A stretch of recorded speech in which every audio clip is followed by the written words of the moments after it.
Hola, bienvenidos nuevamente a este espacio, a este podcast hecho de hombres. ¿Qué? Hecho para hombres. Hola, bienvenidos nuevamente a este espacio, a este podcast hecho por hombres, para hombres y para la gloria de Dios. Este es nuestro segundo episodio. Estamos tocando un tema muy importante, muy clave en esta sección, y es la depresión cuando el silencio también mata. Si no has visto el primer episodio, es importante que vayas un momentico al anterior capítulo y lo veas para ponerte en contexto, para que sepas de qué estamos hablando. Sin embargo, te puedo adelantar que en el episodio anterior tratamos de descifrar qué es la depresión, de qué trata esta enfermedad que es multifactorial, que puede afectar no solamente el cerebro, sino también las emociones, los pensamientos y el cuerpo en todo el sentido, a nivel relacional, emocional, con las relaciones con nuestras esposas, familias, hijos, papás, absolutamente todo. Y cómo no debemos aislarnos ni permitir que la soledad se adueñe de nuestras emociones, se adueñe de esas situaciones que a veces nos parecen difíciles, sino que debemos hablar, expresarnos y buscar ayuda, inicialmente con Dios, pero también con un círculo de amistades íntimo. Entonces, este es un adelanto que te doy, pero realmente todo el contenido, toda la sustancia, todo el poder está allá en ese primer capítulo, así que te invito por favor a que lo veas. Dicho esto, quiero nuevamente presentarles a nuestros invitados, Juan Carlos, nuestro médico de cabecera en nuestra iglesia, y Fran. Muchas gracias, Gildardo, por esta invitación, y para la gloria de Dios, esto no es una coincidencia que estemos aquí hoy. Así es, Juan Carlos. Y por otro lado tenemos a nuestro líder de jóvenes, Iván. ¿Cómo estás? Bien, Gildardo, muchas gracias. Seguimos acá hablando del tema que nos importa a todos. Así es. Entonces, ya, para entrar en contexto, nos quedamos en el anterior capítulo con una pregunta. La pregunta es enfocada en esos pensamientos, esas ideas que a veces tenemos en las iglesias, en los cristianos, que si nosotros consultamos a un médico o tomamos medicamentos o acudimos a algún tipo de tratamiento clínico, en este caso para la depresión, eso es sinónimo o es evidencia de que hay una falta de fe, de que hay falta de confianza en el obrar de Dios, que quizás estamos usurpando el papel o el trabajo que Dios puede hacer de manera mística o espiritual o de otra forma a través nuestro, que por supuesto también puede suceder, pero que también Dios usa los medios para poder solucionar temas tan complejos como la depresión. Y en ese sentido, Juan Carlos, yo quisiera preguntarte, ¿cómo explicarle a un hombre cristiano que también tratar la química de su cerebro, tratar esa parte orgánica, fisiológica, hace parte de su mayordomía, de su cuidado en su cuerpo como templo del Espíritu Santo? Bueno, muchas gracias, Gildardo, por la pregunta, y es una pregunta que es muy útil para nuestro auditorio y para todos nosotros como hombres. Definitivamente, antes de responderla, me gustaría que entendiéramos que la depresión no se define como un solo matiz o una sola área, tiene diferentes tipos. O sea, encontramos una depresión mayor, que es una depresión por lo general aguda, que se presenta con un tiempo de 2 semanas en adelante, en el cual el individuo expresa muy poco su parte emocional. Hay una tristeza profunda, como lo dijimos antes, pero predomina algo que se llama la anedonia. ¿Te acuerdas de lo que habíamos hablado? En el cual la persona no expresa lo que siente y los demás síntomas. Hay otro tipo de depresión que me parece también importante resaltarla. La distimia es una depresión crónica que puede durar 2 o más años, a diferencia de la depresión mayor, en la cual la parte emocional es más resaltada que en la depresión mayor, pero es una depresión que puede pasar subdiagnosticada. Yo creo que muchas personas la tienen o no se dan cuenta o no quieren aceptarla. Entonces la persona puede levantarse a ver un sol espectacular y ver todo oscuro. Puede tener problemas en su casa, pero no los afronta, no es capaz de confesar ese tipo de sentimientos y emociones que está presentando. Y el problema es que eso es acumulativo y se ha visto que este tipo de depresión lleva más al suicidio, porque va cargando a la persona, no solamente desde su aspecto físico, mental, sino también espiritual. Y hay un tercer tipo de depresión que se llama el estado de reactividad, ¿sí? Un estado de depresión que es generada por una situación que generalmente a otras personas no les generaría gran importancia. Por ejemplo, voy a poner un ejemplo extremo, perder las llaves. Entonces a esa persona se le vuelve la vida un 8, llora, no es capaz de afrontar o racionalizar o cognitivamente manejar sus pensamientos y sus emociones. Lo sobredimensiona. Sobredimensiona esas características. Sin embargo, hay que tener en cuenta estos 3 tipos de depresiones para enfocar o centrarnos en lo que es el manejo. Si vamos a hablar de manejo, yo ya les había dicho previamente, no hay que entrar en los extremos, espiritualizar demasiado y pensar que todo tiene una causa y un manejo de tipo espiritual. O sea, por ejemplo, la típica, estoy deprimido, voy y le comento a algún líder de la iglesia y dice, hermano, vaya ore o vaya... 7 Ave Marías. 7 Ave María, 3 Padres Nuestros. Sí, haga los 9 novenarios o alguna cosa de estas, porque definitivamente eso no va a ayudar a la persona. Pero tampoco podemos ir al otro extremo de pensar de que vamos a medicar el alma de las personas con medicamentos, valga la redundancia. Cuando tú me dices, se podría pensar que tratar a una persona con medicamentos o otro tipo de terapias estaría alejándolo de la fe a uno, es totalmente falso. Lo veo desde un punto de vista personal. Cuando vamos a tratar la depresión, entonces tenemos que tener en cuenta que Dios nos hizo integrales, alma, cuerpo y espíritu, ¿sí? El alma por lo general está correlacionada con lo que es la mente, las emociones, los pensamientos, la fluidez de estos y que eso se traduce en conductas y hábitos. Cuando hablamos de cuerpo estamos hablando de un cerebro maravillosamente formado, ya lo decía anteriormente, más de 86 mil millones de neuronas con más de 10 conexiones cada una. Pues imagínate todos los conceptos y elementos bioquímicos que deben pasar por él. Y cuando hablamos de lo espiritual, es que definitivamente lo espiritual siempre está involucrado en el tratamiento y siempre debe estar involucrado en el tratamiento de la depresión. No está mal tomar medicamentos. Si uno se enferma, por ejemplo, yo le digo a mis compañeros, si uno tiene una diabetes, entonces nos vamos a poner a orar solamente o a espiritualizar la patología mientras que ésta se avanza y podemos hacer una crisis, un shock hiperglicémico o algo de este tipo. La depresión es una enfermedad, también hay que tratarla. No estoy diciendo, y quiero que eso quede para todos, que el principal tratamiento esté en los medicamentos. Los psiquiatras, sobre todo los psiquiatras cristianos, lo estoy diciendo así porque el psiquiatra secular tiende a ser llamado cuando el trastorno depresivo es muy importante, muy agresivo, muy agudo y siempre tienden a utilizar medicamentos, y me perdonan los médicos que estén de pronto escuchándonos en este momento. Pero cuando uno inicia un medicamento debe estar pensando desde el principio en qué momento lo va a retirar y hacer uso de las herramientas diferentes que hay. La psicología, aquí mi amiga Merceditas de pronto que nos está viendo va a estar de acuerdo conmigo. La psicología está para tratar los desórdenes de pensamiento y de la conducta, para apoyar. Hay una cosa muy importante y es que está dado entre la parte espiritual y es el acompañamiento. El acompañamiento es importantísimo, tanto que lo vemos en la misma palabra cuando muchas personas o muchos héroes de la Biblia se enfrentaron a esta depresión, como lo decía Gildardo anteriormente, Job, Elías, David, diferentes, el mismo Señor Jesucristo. No voy a decir que el Señor Jesucristo tuvo depresión, pero sí fue tentado en cuanto a una tristeza extrema. De acuerdo, definitivamente podemos ver que Dios usa herramientas, ¿no? Tratamientos médicos también para estabilizarte y para poder salir de esa situación o de esa enfermedad que es llamada la depresión, porque finalmente la fe y la medicina no son oposición, finalmente es una alianza, y hemos hablado de los síntomas, hemos hablado de la medicina, hemos hablado de diferentes circunstancias que un hombre puede llegar a vivir y a callar. Un ejemplo que encontramos nosotros en la Biblia es el caso de Elías, ¿cierto? Encontramos en Elías que a pesar de que tuvo una batalla en la que Dios lo respaldó contra 400 profetas de Baal, que ha visto el poder de Dios, se encuentra con una amenaza de muerte y de persecución que lo lleva a un cuadro de depresión. Y me gustaría, Juan Carlos, que me contaras un poquito sobre eso, cómo fue, porque ahí podemos ver ese cuadro clínico, ¿no? La Biblia no es de medicina, pero enseña asuntos médicos como por ejemplo estos, aunque no lo haga, tiene principios generales para tratar eso y absolutamente todo, porque la Biblia es todo suficiente.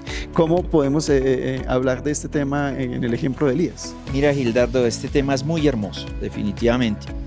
Y cuando leí la historia de Elías, y no solamente la de Elías, la de Job, la de David, me di cuenta que el Señor es sabio y es el dueño de la ciencia. Por eso la ciencia, tú lo decías muy bien, la ciencia no está en contra de la fe y viceversa. Incluso la fe es racional, ¿sí?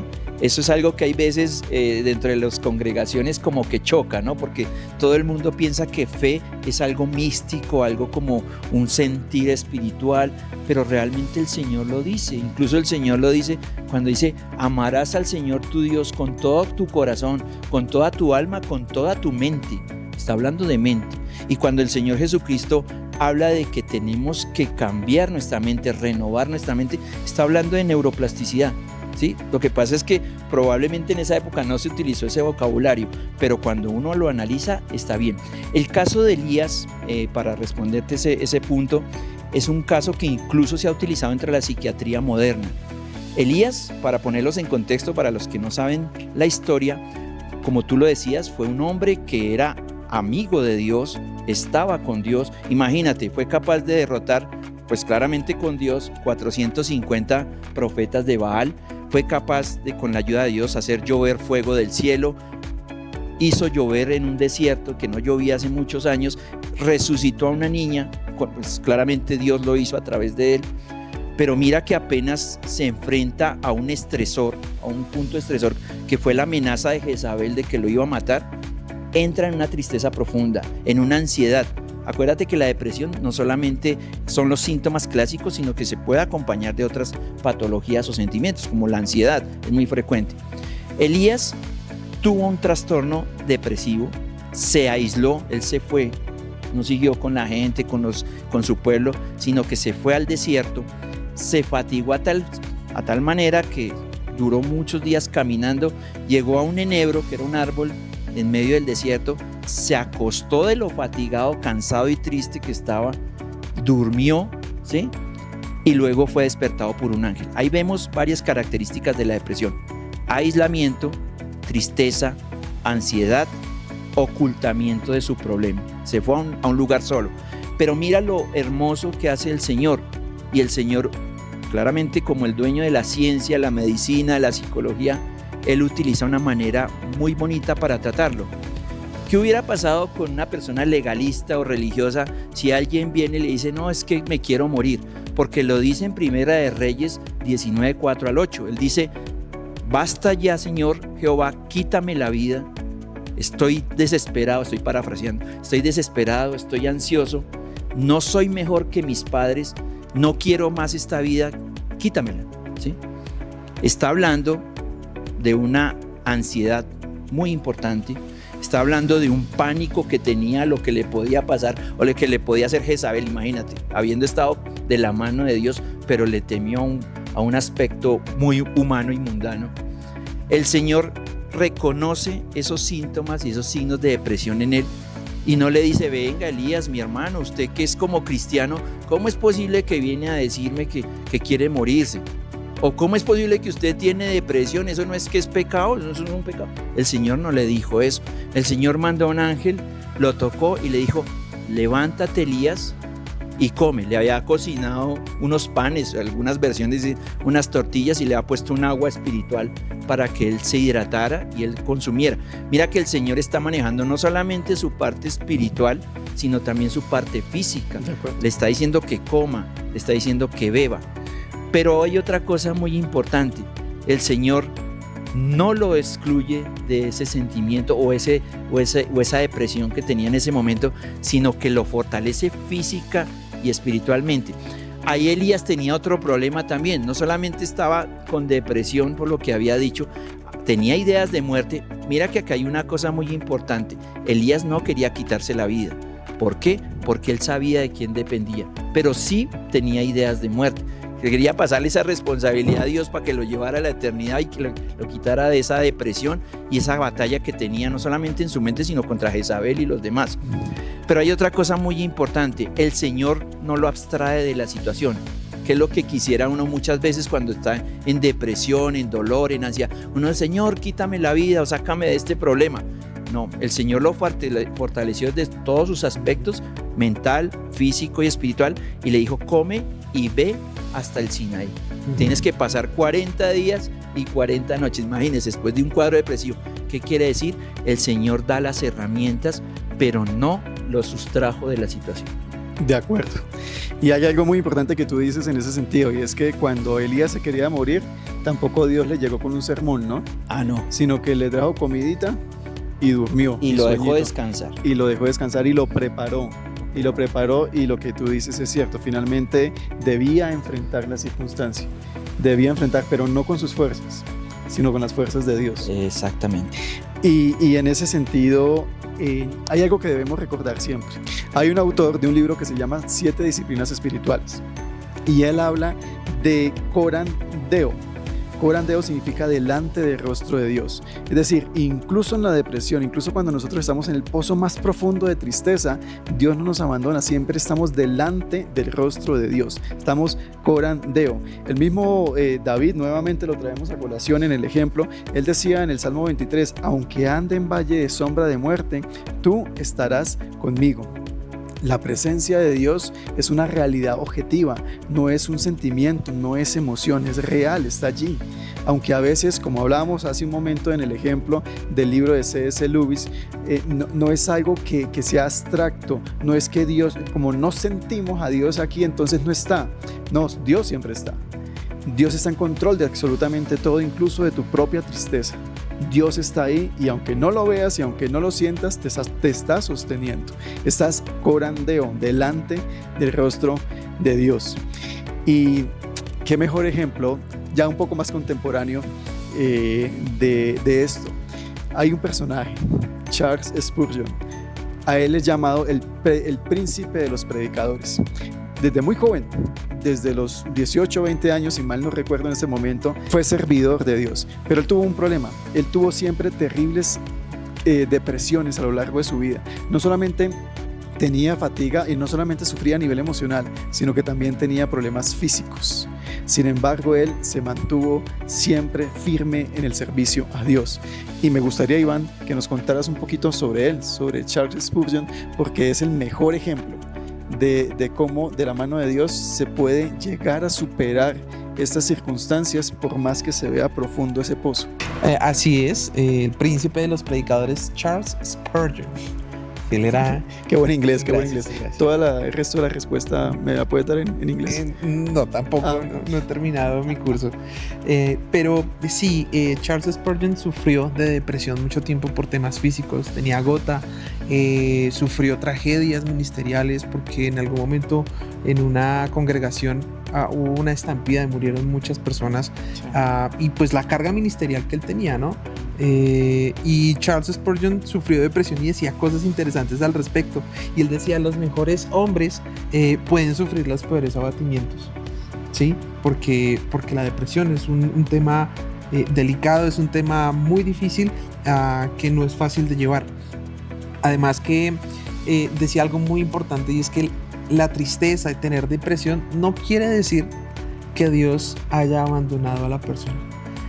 Como ustedes lo decían, no quiere decir si yo tengo depresión o me siento triste, no es que me falte fe o que Dios me haya abandonado. Incluso la soberanía de Dios se puede ver allí, porque Él usa todo para nuestro bien.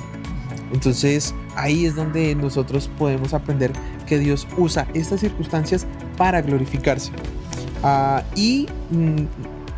Charles Spurgeon daba unos consejos prácticos para las personas que se sentían deprimidas. Uno, como lo hizo Elías, descanso físico, buena alimentación, pero también importante buscar compañía. Al igual que de pronto el tratamiento de las adicciones, el primer paso es reconocerlo. Ya el doctor Juan Carlos nos dio las pautas para saber reconocer una depresión, y lo más importante es poder levantar la mano y decir yo me siento de esta manera. Reconocerlo es lo más importante para poderse rodear, no permitir uno aislarse y estar solo, porque eso lo aísla a uno mucho más. Y un dato interesante que él decía: lea los salmos, porque los salmos están llenos de esa emoción que sentía el salmista, ese dolor, y también está el consuelo de Dios ahí. Entonces Eso lo decía Charles Spurgeon, lo comparto con ustedes para que aquellos que se sientan en esta situación lo puedan afrontar. Gracias, Iván. Y para ir cerrando, a mí me gustaría que tú invitaras a los hombres. Nosotros somos un ministerio de hombres dentro de una iglesia formado, pero más allá de realizar esas actividades buscando que Dios le hable a cada una de las personas, es también que tú estás viendo este video en este momento puedas abrirte, compartir. Hemos hablado de eso, de evitar la soledad y de hablar.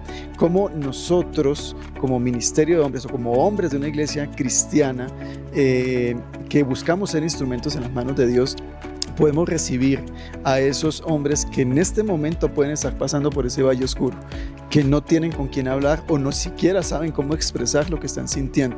¿Cómo crees tú que como ministerio, como iglesia, que finalmente para eso estamos llamados, podemos ayudarte o podemos ayudarlos a ellos en este momento?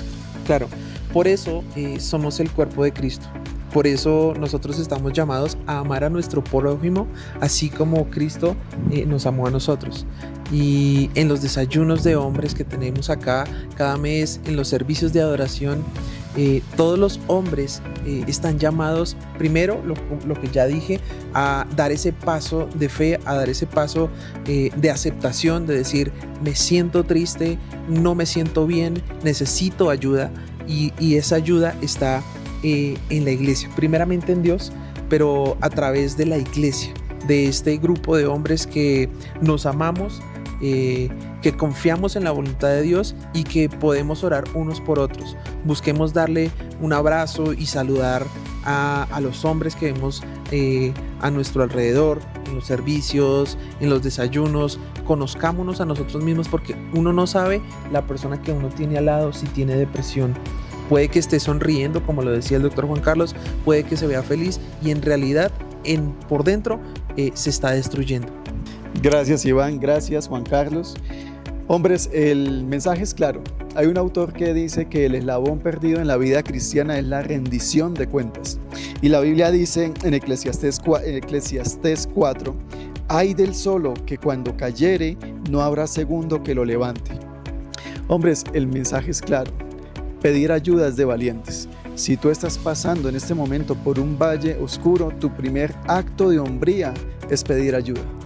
Y nosotros como iglesia estamos deseosos y estamos llamados a recibir esa ayuda. Habla con Dios inicialmente. Dile, así estés enojado, así estés triste, dile y manifiéstale a Dios lo que estás sintiendo en este momento. Ese es uno de los primeros pasos que hay que dar. Rompe el silencio y luego habla con otro hombre. Nosotros estamos dispuestos, hacemos parte de un equipo de servidores no por nuestros propios méritos, sino por la pura gracia de Dios. Y nuestro deber, nuestro llamado, lo que Dios demanda de nosotros es recibirte si tú estás pasando en este momento por eso. Entonces la invitación es a eso. La depresión nos puede decir y nos miente todo el tiempo que esto es pasajero, que esto no tiene solución. Pero escucha, Jesús fue un varón de dolores experimentado en quebranto, como para que tú estés pasando por esto solo.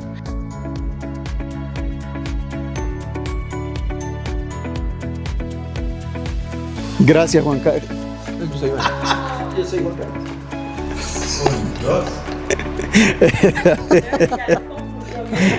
Ya tengo sueño ya.